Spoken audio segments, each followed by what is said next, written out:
What's up? This is Jordan Gray from Half Lit and Dope Living TV. Yo, this is Tony Terry, and you're watching Dope Living TV. Hey, what's up, y'all? This is your boy Jason Weaver, and whenever I'm back home in the Chi, I'm checking out Dope Living TV. What's up? We watching Dope Living TV. What you watching? Yeah, welcome to Dope Living TV. Dope Living TV. Dope Living TV. We got it all. Come and see. Yeah. You see. Dope Living TV. Dope Living TV. Yeah. Check us out. Come and see.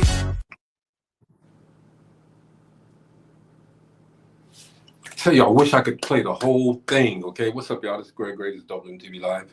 Let me start off by saying the views that are expressed on this Dope Living TV Live are not necessarily the views of Dope Living TV or its affiliates. Let me bring my people on. What up, Gina?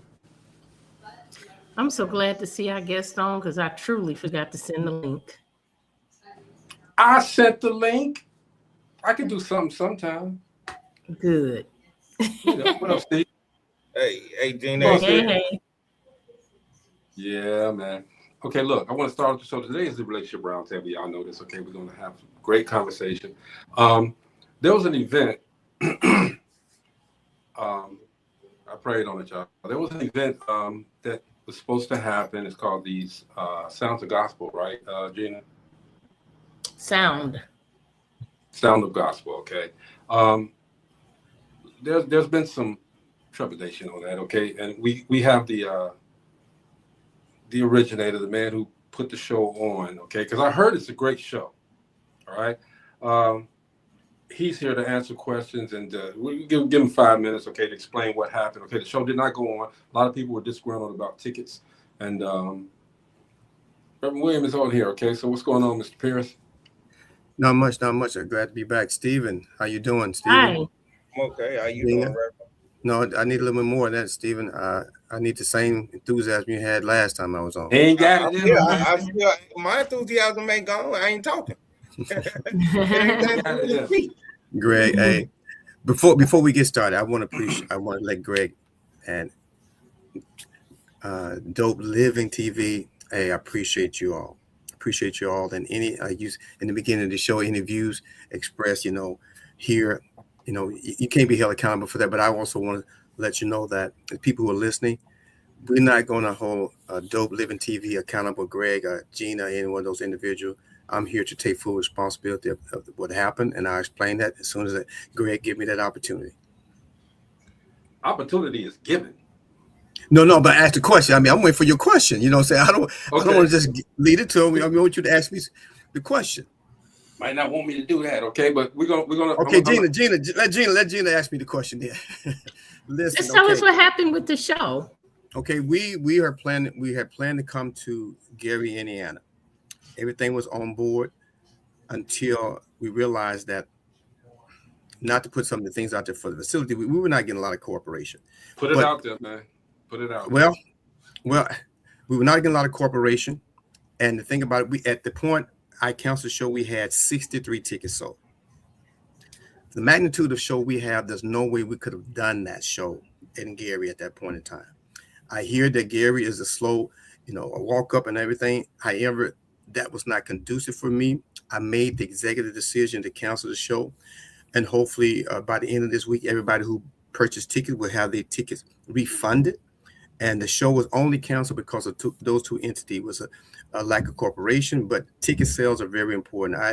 There's a lot of shows that go on across the country, and shows are canceled for ticket sales, and that's the only reason we canceled that show. Anybody else got a question before I say what I want to say?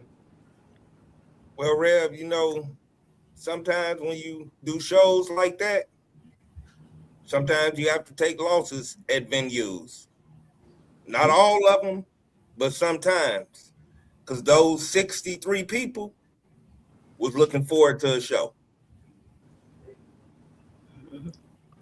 But we understand how that is with business, though. 63 people wouldn't cover. I have a show too, and it's similar, where ticket sales are important, registration is important, and that kind of helps fund the event. And so when you don't have that, the people behind you to purchasing the tickets, it does make a big impact. So with the years of experience that I've had doing shows, I put on concerts. Go ahead, Mo. No, I was just saying, I was going to say it's basically the same thing you have. I have had concerts where 25 people show up, you know what I mean? And I went on with the show. I lost that night. I get what you're saying too, Brother Steve. And this is the first time I met you on Moby. I did a lot of promotions. I'm here in Nashville. So I get it. But I guess this is going to be a learning deal where we learn the promotions are paramount when you're doing these kind of things. Promotions and getting that word out there about something good like this, because a lot of people, those 65 people might have been looking up, but they probably told another 65 that they were going to be there, you know, and so on and so forth. I get that. I've been doing this for 15, 20 years. And I've performed in Chicago with 100 people with a 1,000-seat facility. I performed at Jackson State University with 50 people. It was a 1,000-seat facility, and had to cancel another show in Memphis. This is not the first time that I've had this experience where I've traveled and taken losses. So, Steve, I understand when you said that sometimes you got to take losses, but there's also sometimes you got to make a decision: is that loss worth it?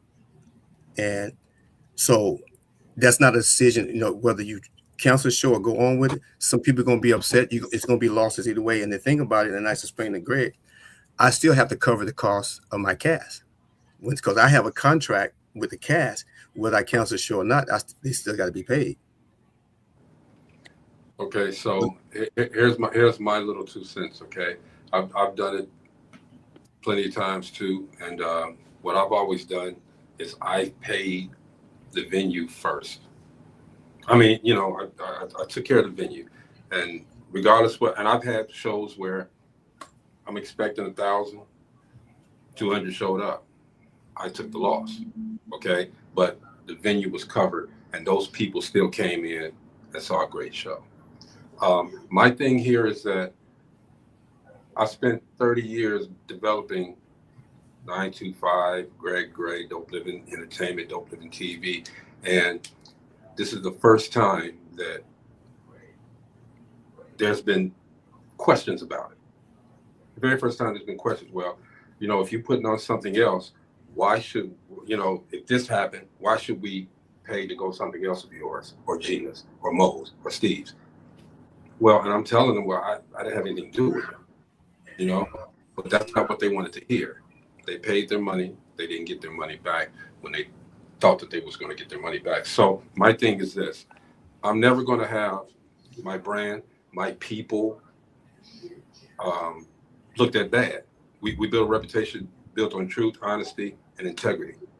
And nobody's going to take that down. I'm not saying that you did. I'm just saying this is what came at us. So I appreciate you coming on the show to tell your part, tell your side of it, okay? Because people needed to know from you. I had, just so everybody know, and I'll be transparent with it, I was sent the retraction. I was sent that information, but it is not my responsibility to tell everybody until you said something. Right. And I mentioned to you before, communication is important. If I was given that information, because the thing is that you and I was not directly in contact with each other as far as communicating that way. If I was getting that communication, I'm not going to shy away from adversity. You know, the thing is about this is life. Life happens. Things happen in life. If like I came on this time, I came on before, that's not the issue. Again, I'm dealing with an area that I'm not familiar with in that Gary area. And so most of the time I'm going to an area, I do have people that are working with me. Either I go myself. I'm going to go there myself and establish the contacts myself.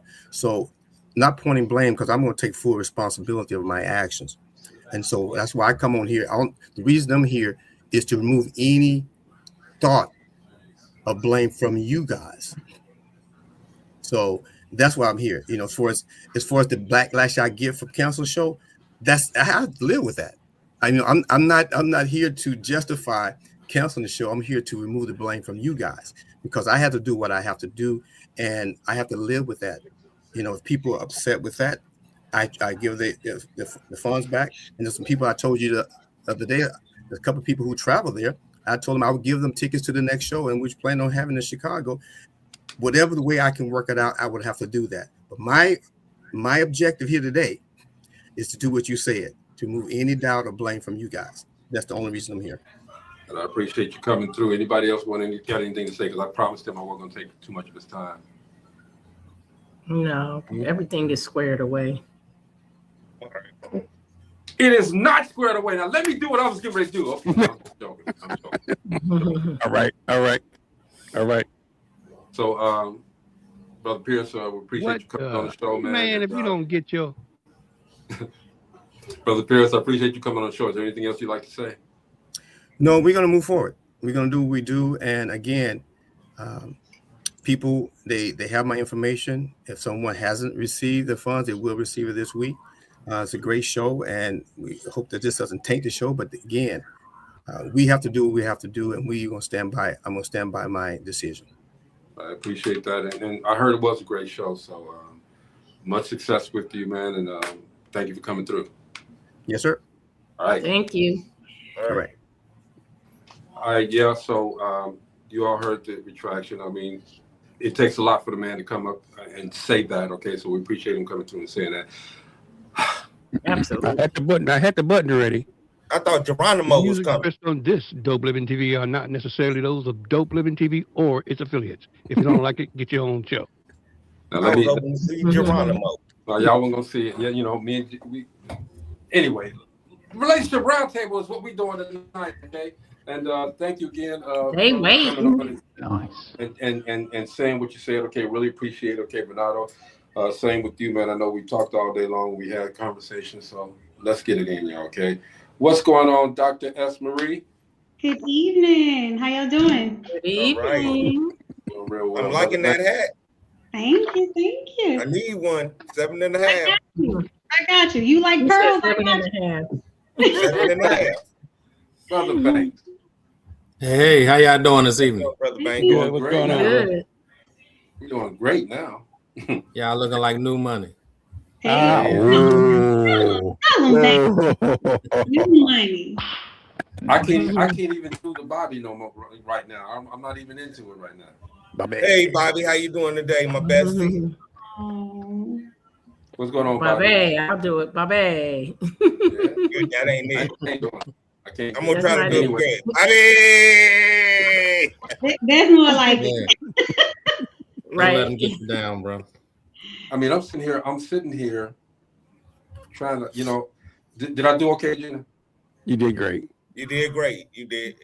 It was absolutely professional. Absolutely. I agree with Banks. Everybody was definitely professional. Sometimes you got to take the high road. You may not like people's decisions, but they are what they are, and you have to respect them and move forward and make sure you don't make the same mistake. And I'm pretty sure that show gonna be fire. You know, the show is awesome. I heard it was great. I heard it was a great show. So I think the word of mouth. I think the promotion probably needs some work. You know, definitely. So we're gonna move on from that. Okay, he came on. He did what I asked him to do, and everybody's getting their satisfaction from it. So we got questions, yeah. That for sure. We'll bring them on. We got answers. No.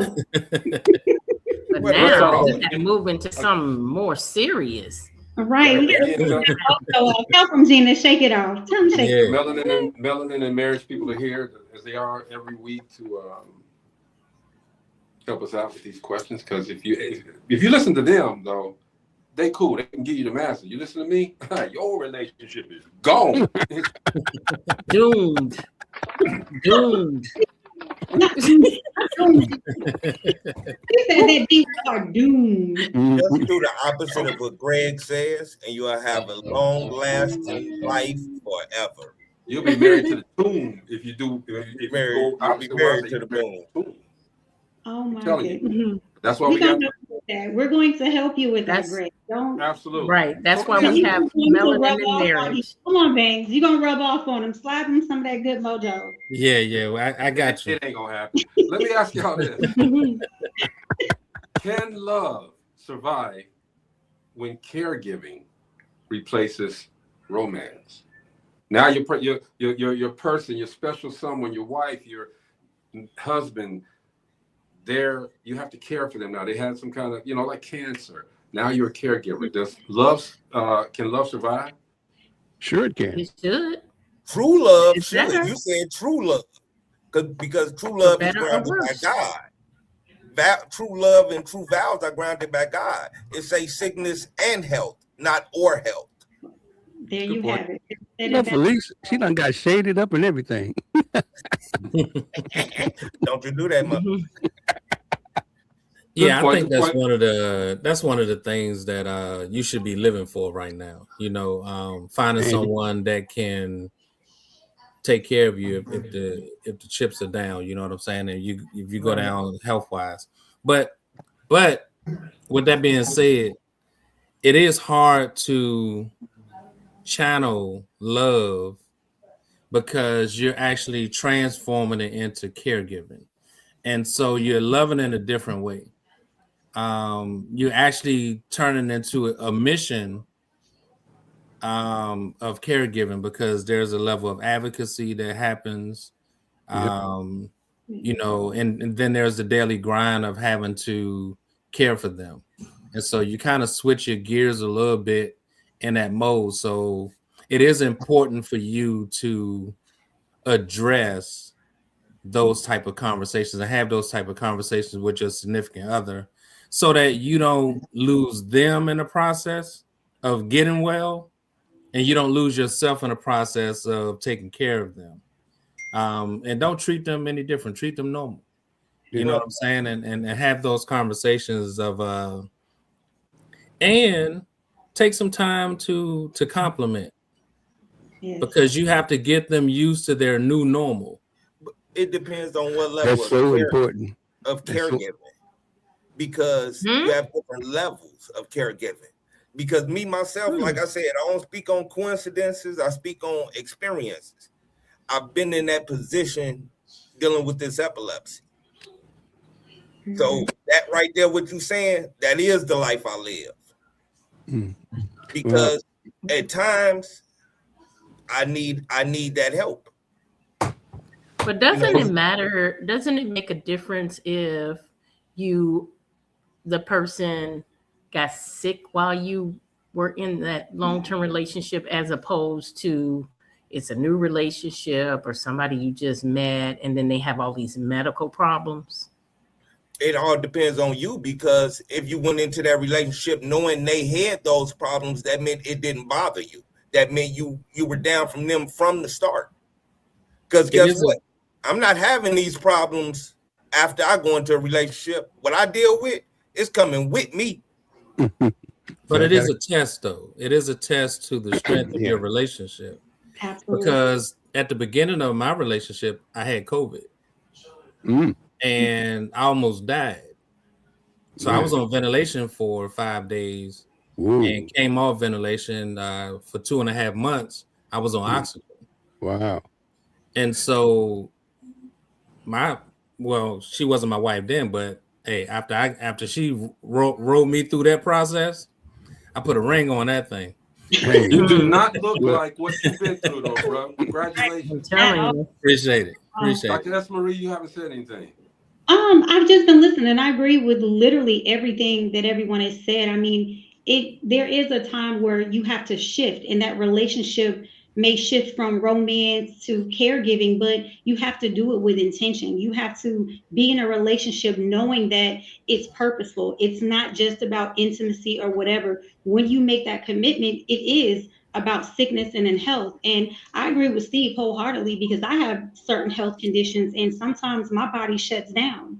And I don't feel like my love should stop or, be questioned or vice versa just because I have health concerns. Because at the end of the day, your life could shift tomorrow. A car accident, a whole bunch of things, Yeah. And if your love for me stops or your treatment towards me stops, then that lets me know that you didn't love me anyway. Exactly. You weren't rooted in my tree. If I got a tree, you were a branch. You were meant to fall off. But if you to be with me, so that's what matters the most. So I don't think anyone's love should change just because something happens. Because that's you can walk outside and slip and fall and incapacitated forever. Yeah. Absolutely. Yeah. And see, you know, I had to say that's the reason why I said absolutely too, because, you know, Mary Ann got really, really sick before we got married. And I was there. She, you know, she had moved to Indiana at that time with me from Texas, moved all the way with the kids and everything with me. And we weren't married at the time, but she had moved, but she got really, really sick. And for a better part of 3.5, 4 years, you know, she was sick. But, you know, it all came around back to me when I had my stroke. I had a stroke in 2019, you know, and she was right there. And when this little incident went off when I was taking that Farxiga, excuse me, I didn't mean to say that out loud. When I was saying that, right, they're going to pay us. That stuff messed me up, and I was in the hospital, and she jumped on a plane, she flew there, she was right there. So she's giving back to me what I gave to her.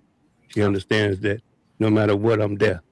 Absolutely, absolutely. Let's get some of these comments. Felice said it transforms into a different type of love.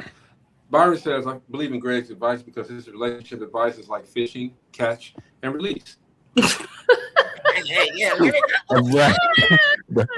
Byron gonna start him up now. Mr. D. Jackson, he should be on tomorrow, okay? So this is the VP of the show that we couldn't get with him. He should be on tomorrow, okay? Hope all is well. Felice said, it falls on the caregiver at this point. The relationship success depends on the love of the caregiver. It's extremely hard.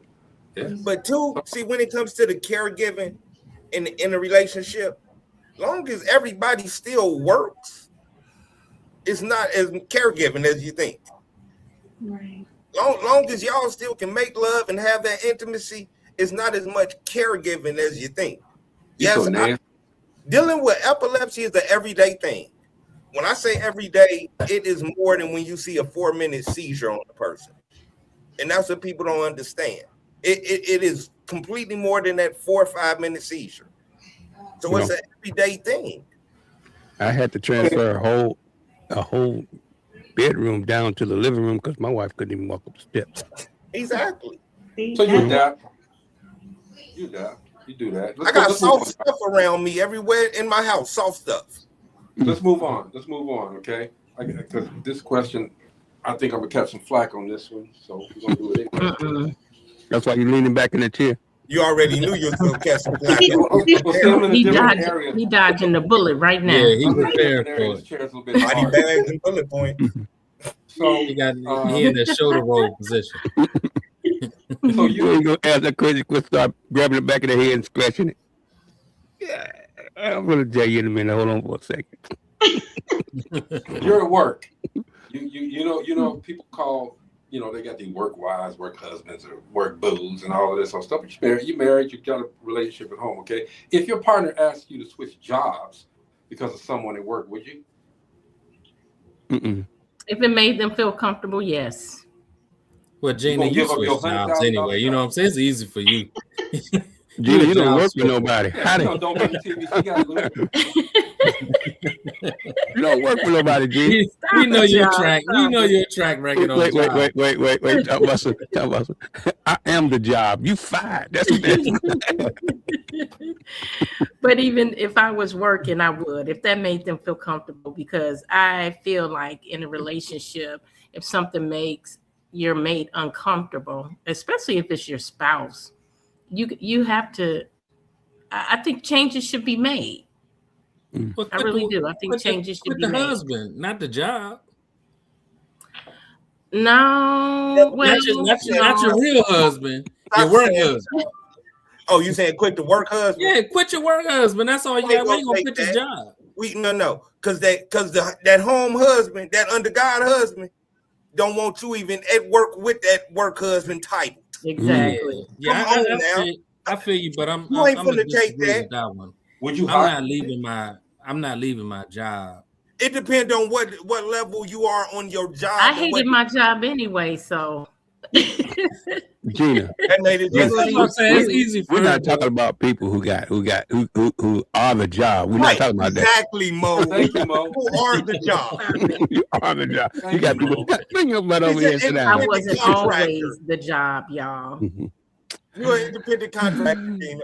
You know, it depends. You know, sometimes if you make a mess and a mockery of the situation, then you have to do a course correct. If correct. you are having an inappropriate relationship, you know, with that person, you having an inappropriate relationship, you know, you having an inappropriate relationship, you got to course correct in that situation. But you just outright leaving because they feel some kind of way because you have a friend at work. Nah, I'm not doing He didn't say a friend. Well, you know what? He didn't say a friend. I never got with that work husband, work wife. I think that's inappropriate to begin with. Yeah. Because you shouldn't be that close with anybody but the person you with. That means she go cheat or he go cheat anyway. Soon as they get the opportunity to cheat, they go cheat anyway. It don't matter if it's at work or in the streets. They go cheat.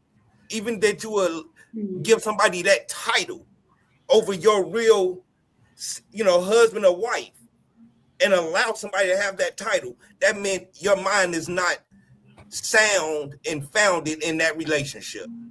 See, I'm gonna switch that. I think it's disrespectful. I think but here's the caveat, and I'm going to tell you my real experience. So I have a gentleman that I work with, and his wife calls me his work wife, and the reason being, this man has been through some things, cancer, other things. I don't want to tell his business. However, he's been through some things. So when he gets sick or something goes wrong, his wife will call me. And we make sure together that he's okay, his job is protected, et cetera, et cetera. So for me in that aspect, I'm okay with it because she knows, hey, I got your husband's back from a professional standpoint. And personally, we've known each other for almost 20 years. But I know his wife, she calls me, I'll call her. He knows my spouse, like there are no issues. So if it's something that my spouse is aware of, I don't think that's inappropriate. For me, it's not the title of being disrespectful. It's showing respect, saying, hey, we are close. Our families know it, and we have that mutual respect. It's called grown people. But you know what, S. Marie, that sounds like more like those are your friends as opposed to. You just said it right. That's a difference. That's different. At the workplace. I didn't know. I had to get to know his wife, but because we work closely together, I made it my business because I'm all about respect. I don't need anyone telling my spouse anything about me that he doesn't know, and vice versa. So we have that respect. But I will say this, I don't think, just to answer the original question, I don't think that it is okay for anyone to ever tell someone else, quit your job because I feel this way. Express your concern, but to ask me to lose money or to switch, that's a conversation. It shouldn't be a demand or obligation. It's a conversation that we need to have. And if we have that conversation and you feel that strongly about it, then guess what? Make sure you can hold this household and my wants and my needs and my desires before you ask me to do something that you're not prepared to because you have insecurity or you're afraid of conversation. But at the same time, as that person on the other end, make sure you're showing respect. Make sure you're being open and candid to your spouse about whatever it is and make that person feel comfortable. So it's work that has to be done on both sides, in my opinion. I totally agree with the part where you said that if that individual is saying quit your job, then they should be able to hold down what you're going to be lacking in the financial part of it. I totally agree with that. It's not okay, quit your job because that's a must, right, Gina? And now we have half of an income that's not there anymore. They need to be able to stand up and fill in that gap. Yeah, Gina, but that's too much control over your life, to have somebody quit their job, when you can't just listen, again, you're talking appropriate versus inappropriate. And first of all, I'm not giving nobody no title that didn't earn it. If you ain't standing at that altar with me and you ain't paying these bills in the house, you ain't no work wife. I'm just gonna put it to you like that. That's what I'm talking about. You're a co-worker that I hang with. Yeah. And we go chill, may get lunch and stuff like that, but I'm not giving no titles all willy-nilly. It's just you're just a friend. You're a friend at work. You're right. Your co-worker. Nobody gave that title. Ain't nobody deserved that title. Yeah. That I title feel the same way. And see, I think what, like you said, what Dr. Marie, as Marie said, y'all are friends. Y'all families are friends. Exactly. All right, let's move on, y'all. Let's move on. Wow, it was getting good. We ain't got time. But I got questions. many questions. So see, that's why you sit back in the chair. We're supposed to forgive and forget, right? But no such thing. Okay, good. Okay, that's good. So if somebody forgives you but never forgets, is that healthy in a relationship? There's no such thing. How you gonna erase your memory? What you say, Steve? I said, Gina, did you hear me? I said, if somebody forgives you but never forgets, is that healthy? I'm gonna say this real quick where everybody else could talk. It ain't never quick with you, Steve, but go ahead. You know, I was having this discussion with somebody not long ago. That's why he backed off. He said, And I left it at this, you know, when it comes to man, they can tell you they forgive, but they don't forget and all that. Facts. God does both. Facts. And those elephant ears look really nice on you. But you can't. You're not gonna forget though. How can you forget? I mean, it's whatever happens it didn't happen unless you lose your memory. I was just now. Are you gonna bring it up? Are you gonna bring it up and throw it in somebody's face? That's the question. I'm gonna tell you. My memory every day. It takes love to get past whatever it is. It takes love to get past all that. Absolutely. I mean, whatever it was, whatever y'all was supposed to be putting aside, it takes love to get past it. I mean, once you say I'm done with it, be done with it for real. I'm just giving advice now. But I'm not giving an answer. But Mo, does that mean you forget it? Does that mean you forget it? You never forget it. You never forget. Did you forget somebody saying that you an ugly MF? No. Yeah, I'm gonna get somebody said I'm an ugly MF. Can you see me? Please, I'm just saying. When I looked in the mirror. Just using that as that's a metaphor. I know. That's a metaphor to you'll never forget that. You know exactly time, the date, and everything. So don't tell me you're gonna forget about something that hurts really bad in a relationship. You can't let it go. You're not gonna forget it. Like Greg said, you're not gonna forget it. Unfortunately, that's a difference in letting it go and forgetting right. it. Those are two different things to me. Yeah, I think we just to go to the question, it is an unhealthy process. Sure. To hold on to something that you have forgiven someone for. Not only is it unhealthy for the relationship, it's unhealthy for yourself to hold on to baggage that you have forgiven. So if you're going to stay in a relationship with someone, now I'll say this, you can talk about it because there's certain things in a relationship that has PTSD, right? Ooh. And it deserves to be talked about in the source of healing, but not to be utilized as a weapon. Thank you. Right. That part right there is what's important. Utilizing it as a weapon.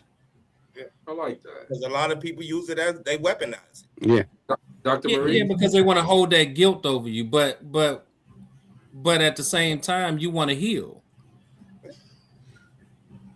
If you go ahead. I'm sorry, Steve. No, go ahead, Marie. Only thing I have to say is this: forgiveness is a decision. Memory is human. By human nature, you will remember, but you can choose to forgive because guess what? Somebody learned something from that situation. Yeah, exactly. That's why you don't forget. That's a lesson. Mm-hmm. That's why you don't forget. Right. That's why you won't forget because you don't want that situation to repeat itself. So it's kind of hard to say, yeah, it's okay to forget. You're not. You're human. As long as you're alive, you're going to remember that. Anytime that resurfaces, it comes right back up. That's the trauma. Exactly. But that's after someone brings it back up. Because to me, you can't forget it. You can let it go. You can push it back. You can suppress it, but you're not going to forget that. The word that Banks just used, and thank you, Banks. Banks said trauma. If something hurt you, it tormented you. It changed your life. That's how you learn. It depends on what degree. That's how you learn. But at some point, again, Mo said it, you learn from that. But again, you will know, I don't want to do that again. I don't want someone else to do that to me again. I don't want to see it. Some people are traumatized by red things in food. Some people don't eat them because of what it relates to. Guess what? That's trauma. And whether you like it or not, it's traumatizing. So you choose not to eat something red. It's nature. It's human nature. I don't like. Let me read some of these comments. Let me read some of these comments real quick. Okay, Felice says no. I've had people tell me this, and to me, it's a threat. I forget, and that is what becomes dangerous because that person remembers and told me that they would remember it, and the hammer fall. And you said not necessarily use as a weapon, but you should protect yourself, right? Lewis said, I look at it like this. We all have done something, and we ask the Lord to forgive us. You were going to say something, Steve? Mo, I'm sorry. Oh yeah, I was just going to say that's human nature for us to learn. Sometimes it hurts to learn. I mean, a baby knows how to. A baby, when they're learning how to walk, they fall on their bottom a few times. They know how they get better at walking. If they see something, if they get hot, they know what hot is. So the only way they know it's hot most of the time is that they made a mistake and touched it. So that's human nature. We're going to learn from those mistakes. Now, these emotional mistakes, we're going to learn from them too, just the same way. You know how to avoid crap. Some of us, go ahead. Go ahead, Mo. Some of us don't learn. It's just simple. And go back and do the same thing over and over again and expect a different result. That's crazy. But anyway. I can tell you this. I just want to throw this in there. Accountability will help you or assist with them forgetting if you're accountable for your actions. Now, again, if you don't repeat the trauma, there's not much of a chance of having post-traumatic stress because you're not repeating processes. If you're being accountable, you're going to be aware not to repeat that process to bring that trauma back up to the surface. And then through your actual accountability, you're going to make some changes, and through your repenting, that change must happen because that's the only way you can repent. Because repenting means that you're going to make a change to your actions. So, yeah, I think there's ways to get past it, where it's suppressed, and it may not even come up again if you change your whole situation. So, let me ask you: can trust fully come back after it's broken? Or do we just depends on what it was? Or do we just manage it? Let me listen to the second part. Or do we just manage it? Can trust fully come back after it's broken, or we just sit around and just manage it? It depends on the individual. Well, when you say fully, nothing is going to fully get back to 100%. Let's just be real. Once you lose 100% of trust, there's no way you're going to get 100% back. So you don't manage it. So you just look forward to a good. I don't agree with that, Brother Banks. I think that's an individual thing. It all depends on the individual. I'm agreeing with Mr. Banks because I think that it's the same thing. You suppressing that, and it's going to be there. It may be forgiven. It's not forgotten, but it's always going to be there. And so it can never be 100% of trust there because of it. Now you can go on and live a happy life and it's never brought up again.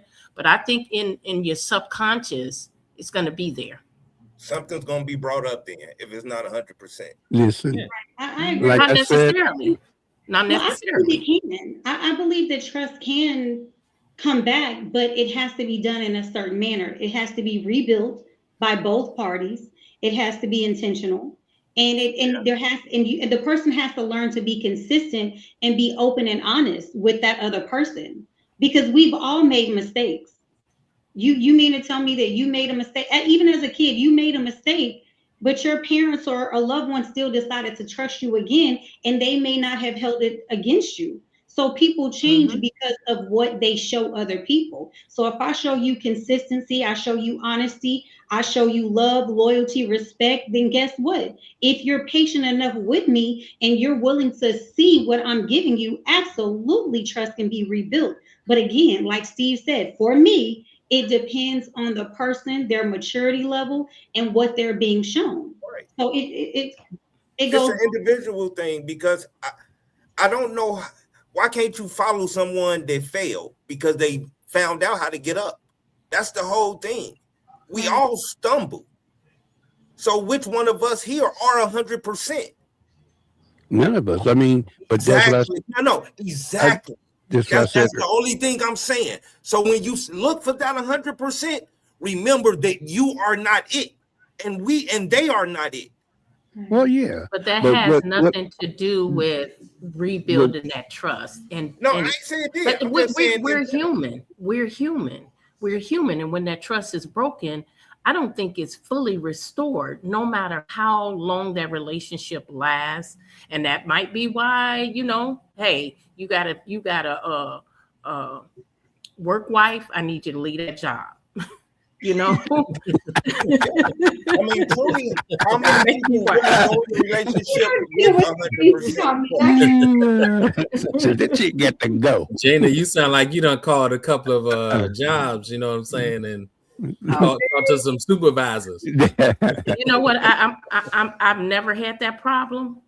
And I believe it's because when you go into a relationship, you set the boundaries. And when someone knows that you are not the boundaries that where they are, they're not going to cross them. I've been married 3 times and I've never been cheated on. 110%, yeah. You got to have a grounded foundation. And that shows you she had a grounded foundation. Mm. Okay. Yeah, I'm going to leave that alone. I'm going to let it go. I was going to say something, but lean back. Why would we want to hear what you have to say? No, y'all ruining them. Y'all, all of this talk is ruining my dresser jumping. So we can't. Man, y'all, stay away from them dresses. No, don't listen to her. Stay away from them dresses, y'all, young ladies. Don't listen to her. I got another question. Let's talk about accountability, okay? Are men and women held in a relationship to different accountability standards? Absolutely. A man can cheat and expect forgiveness, but a man is not going to forgive a woman that cheats on him. Good comment, Gina. Thank you. Thank you for the affirmation. I don't even know if I want to touch that. I'm gonna touch it. You know why? Of course you gonna touch it. Well, before y'all do that, Marion said, "I want to work wife so I can cook less." Okay, is she bringing the plate home? But I got something to say. Some other woman's food. What Gina said what she said, and you know why that is, Gina? Hey, wait. Say the disclaimer one more time. The views expressed on this Dope Living TV are not necessarily those of Dope Living TV or the Phillips. You don't like it, get your own daggone show. Because it's easier to clean a tree than it is a cave. Okay.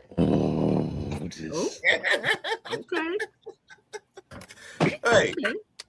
I said all that for inside a cave, you might miss somebody infected. I can clean the tree and walk all the way around it and make sure I get every spot. So what was the question again? Yeah, I don't even remember that.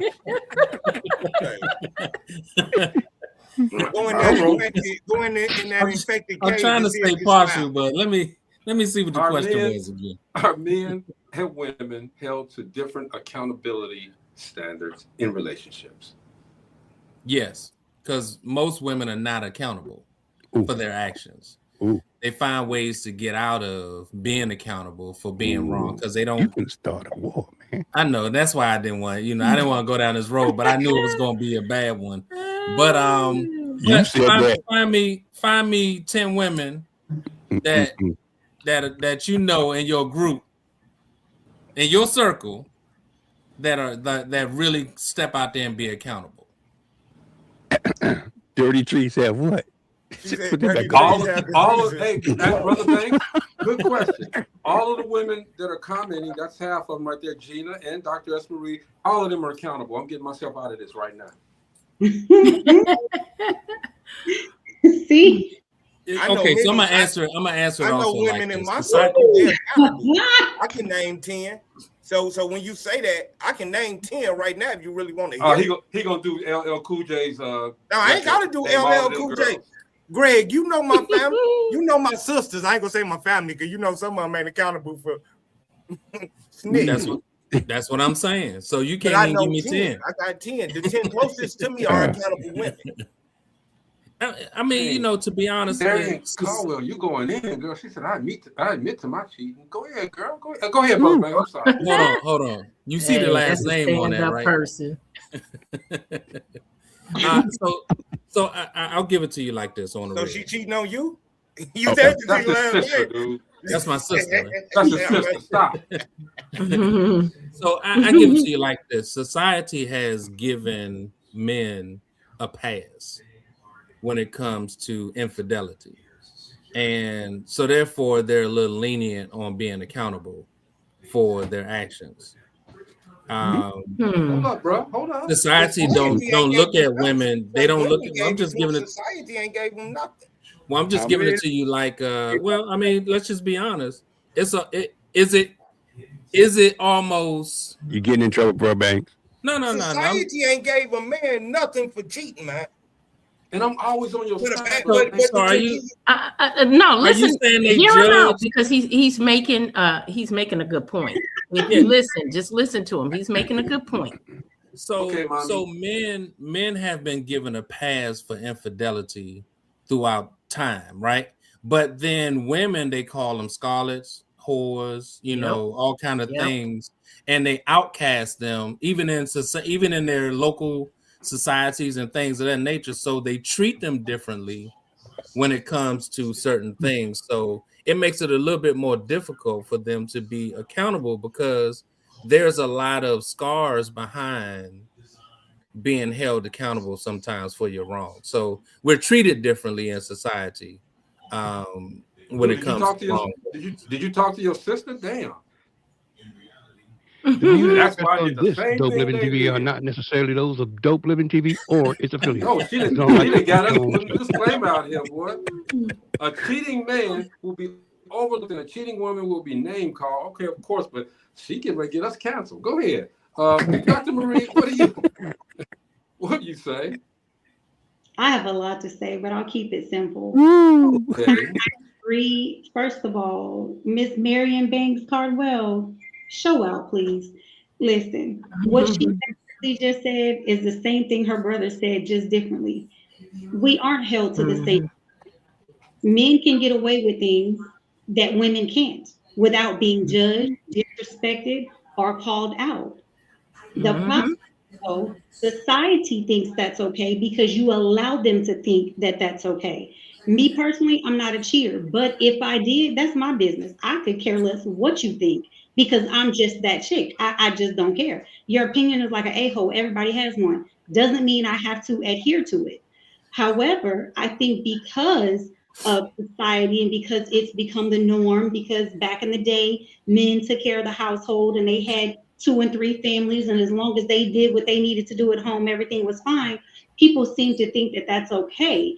But as she said, when a woman does it, it's a big problem. So she did what she wanted to do. But guess what? The problem is, and now y'all gonna hate me, women are just better at it. That's the problem. Women are very strategic. They're gonna think it through from A to Z. They're going to make sure that when they do what they do it well. And that's why they're called scandalous and all these things, because they probably were cheating for a year, 2, 3, 4, 5 years, and you never knew it. But men sometimes can be so reckless that they think it's okay and they're flamboyant with it. Whereas a woman, she gonna do what she do and keep her mouth shut.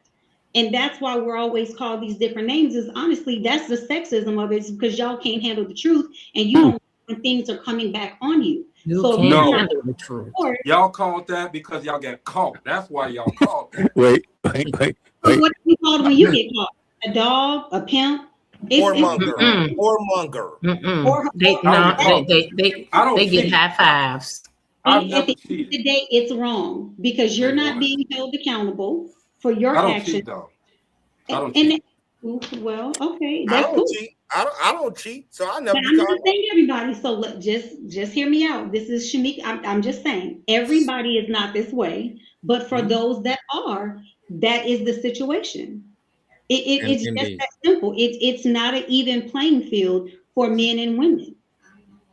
But women be cheating with their homegirl that they go get their hair done with. So I mean, y'all, let's be honest.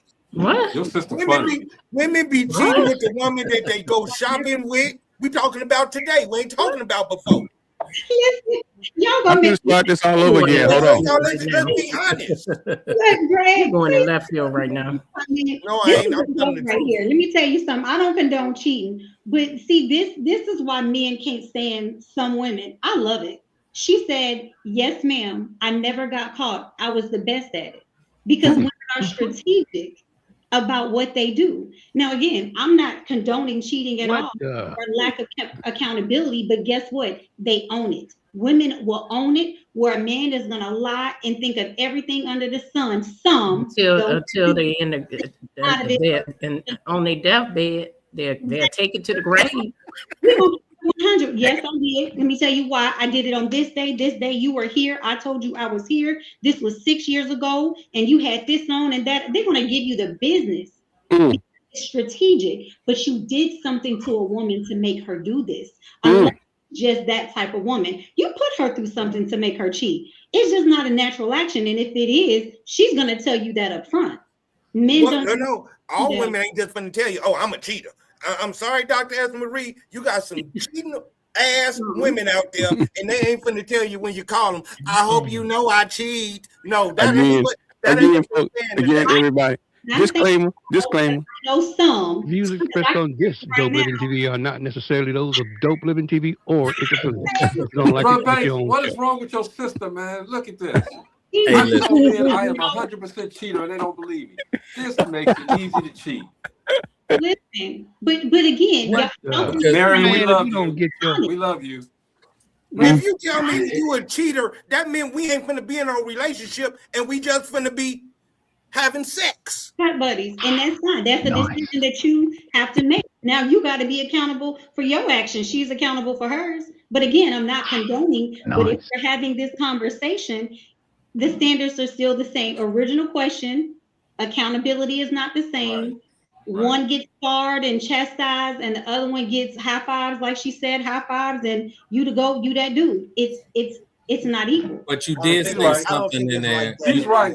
She's right what she's saying, though. You did say something that I wanted to kind of address a little bit, and that's why initially I said it's hard for women to be accountable. So you said that there's something that happened that brought them to that point, and they almost feel justified in their actions to cheat, right? So when you feel justified, it makes it harder for you to feel accountable because you feel justified in your actions. That's true as well. There's no, and that's why I put it out there the first time, but that you added that extra caveat to it. That's why I wanted to bring it back full circle, because that was the reason that I actually felt that way initially. Yeah, and that is why we. Go ahead, Dr. Mary. No, I was just saying I'm agreeing with my brother over here. I understand. And I'm saying you guys came with that fire today, man. For real. All right, for real. Man, I want to do a week coming soon. I want to do a week with all of you. Well, no, I don't want everybody from the Melanin and Marriage. I don't want to do that. Never mind. Man? I want to do a week with the three that come on. Okay, I want to do a whole week of Relationship Roundtable because it's a lot of questions. It's the questions that we're asking are not repetitive. All right, and they are giving these answers, and I'm actually I might be married by the time that this is over with. By the time we get through doing this. That's the whole idea. Wait. We bring you together. Man, if you don't get your... we bring you out the dark. We're here for it, Gray. Okay? Thank you. I can marry you. I am ordained. Go ahead. He melanin and not marriage. We can do it online. And we will when you're ready. Thank you. This ain't halftime show at the Super Bowl. We got a deacon and a minister in this house. There we go. A lot of us finger the right way. Look, we're gonna speak into existence, right, babe? Yeah. That's what we No, do. no. Whoa. Don't speak it into existence. I mean, I said I might. When you ready. I said I might. They know me out there, though. I said I might. Okay. Anyway, man, it's been another great show with the people from Melanin and Marriage. Okay, these guys always come with the real. Today they came with that fire. All right, as well as the panel here. Okay, Brother Banks, you want to say anything else? Yeah, I would just kind of go back to one of the most important topics that we talked about today was caregiving. I think it is a thankless job. It is a job that I can honestly say that I have done myself for my mom, my significant other, my wife has done it for me. And it is one of those things that I think when you choose a mate at this stage in your life, you should choose someone that you can trust with your most intimate details of your medical history and to make those life decisions for you. Yeah, I ain't never get married then. Dr. Marie? You can't say stuff like that. Nice. I'll say this, a relationship is what you make it. If you truly love somebody, be their caregiver, be their confidant, be, they're all what you signed up for. It says through sickness and health, and give that to them. If you're not ready for that type of commitment, don't make it, and don't put yourself in a situation that you yourself may regret. I don't condone cheating, but I understand it happens. But again, if you know that you want to live a certain life, then don't allow someone else to waste their time going down a line with you that you're truly not ready for. Absolutely. I appreciate you both, man, for giving your wisdom on this, okay? Because there's a lot of people out there that need it. What the hell? There's a lot of people out there that need it, okay? So thank you so much. Steve, what you got? Like they were speaking on the care services, my thing is if it's turned to the point where you guys even use the term that care services is not, love is not a business. And when I sign up for marriage and to marry you, it don't got nothing to do with me, that caregiving, because I signed up to love and care for you through marriage. And that's how I got your back. I got your back through God. A crack foundation, you got to watch that. You want a solid foundation. You don't want a crack foundation where you got a leak, where you don't see why the love keeps getting lower and lower because you can't see the crack. Just keep it like that, solid foundation. God is love and love is God. A true crackhead can't see the crack though. Anyway, they see the crevices. Mo,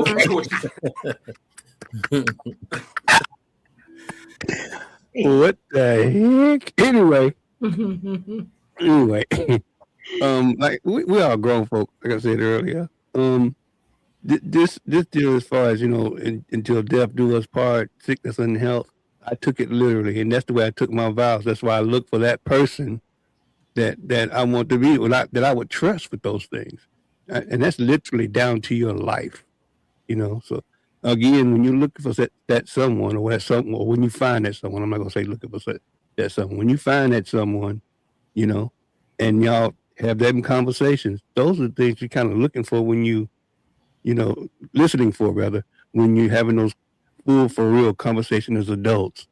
You listen for somebody that, just by talking to her or vice versa, that, she got your back if things go stupid or if you get sick or like both of us had kids and our kids got sick.